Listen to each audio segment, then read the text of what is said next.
If you're struggling with your commitment to personal growth and development, then your environment may be placing a limitation on your achievement. Hi everyone, in this video, I'm going to be sharing certain tips that will help you maximize your environment for effective personal development. Alright, we all know that environment is like an invisible hand that shapes our beliefs, that shapes how we think, that affects our behavior. That means when you do something about your environment, it directly impacts on your journey of personal growth and development. There's this famous quote by Mark Cain which says that the first step towards success is taken when we refuse to become victims of the environment we first find ourselves. How true? That means your environment is affecting you right now, either positively or negatively.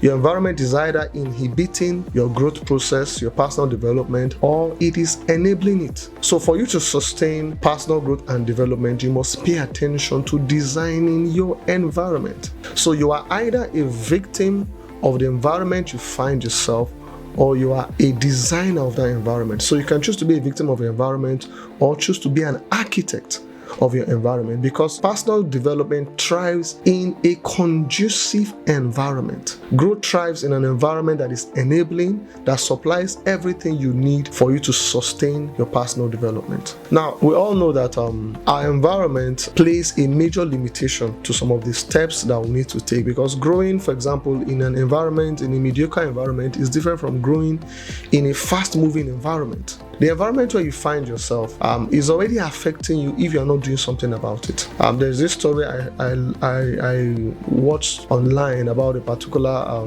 speaker, one of the top-rated speaker in Africa. He went to the US and he was just having conversations with some of his contemporaries there that are also into public speaking. And he discovered that they were earning almost 5 to 10 times more than what he was earning. And he sat down to do an analysis to find out, okay, why are these guys earning more than I am? And it occurred to him that, well, they don't know more than me. I have more knowledge than them. Okay, I have more experience than them. I've spent more years in this industry. And he came to one conclusion, and that conclusion is simple: environment, location. Their location or their environment supports what they do. Their environment pays more attention. Their environment values what they do, and that was the difference. That means a simple change in your environment can impact your productivity 10 times. And that's what we're talking about: environment and personal development. So if you can do something about environment, then something happens to your journey.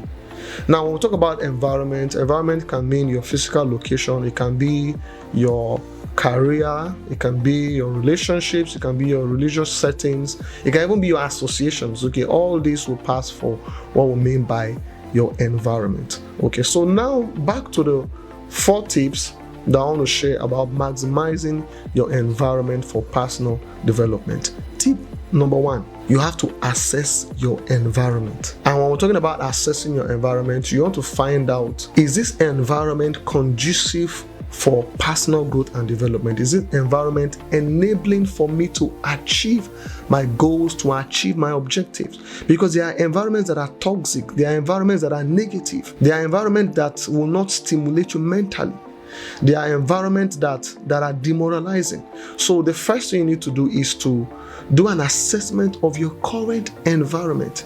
Is it enabling me in this my journey of personal growth and development? So after you do that, you can now begin your journey. All right, so number 1, we said assess your environment. Number 2 tips, what do you need to do? You need to change yourself and your environment. Change yourself and your environment. Now, if you change yourself and you do not change your environment, growth will be slow and difficult, because the environmental constraint on your personal development will impact your journey. So if you change yourself and you do not change your environment, growth will be slow and difficult. If you change your environment and you do not change yourself, growth will be slow and less difficult. Of course, environment will enable you, will help you, but ultimately you still need to do something about yourself. If you change your environment and you don't change yourself, growth will be slow and less difficult. So what's the best approach? You need to change yourself and change your environment, because when you change yourself and you change your environment, growth will be faster and growth will be enjoyable. You will enjoy your growth. Growth will be sustainable. All right, so Second thing we said is change yourself, change your environment. Now, what's the number 3? Number 3 tips in maximizing your environment is change who you spend time with. That is, change your association. Association is very, very important. Now, there's this concept, there's what we call your reference group. Your reference group is simply those you spend more time with. It may be your friends, it may be your families, those you spend more time with, all right, in your current environment. It is said that your reference group determines up to 95% of your success rate or your failure rate. That means the people you spend time with affect if your journey of personal development is going to be sustainable or not. So that means you should not spend time with negative people. You should not spend time with people that would place a negative impact on your personal development. So do something about who you spend time with. Spend time with forwardly mobile people, people that will challenge you, people that will motivate you in your journey of personal growth and development. And the last one, number 4, after you have changed yourself, you have changed your environment. Number 4, challenge yourself in the new environment. Because listen, you can get so used to a particular environment that the environment begins to place a limitation on what your potential is. I've seen people that have been to several places and they were doing well for the first 5 years, but suddenly there was like a ceiling over their potential. There was a ceiling over their journey. That means if you can challenge yourself intentionally in the environment where you are, in the new environment, your personal development will be sustainable. Okay, it'll be something that will be impactful. It'll be something that you will enjoy.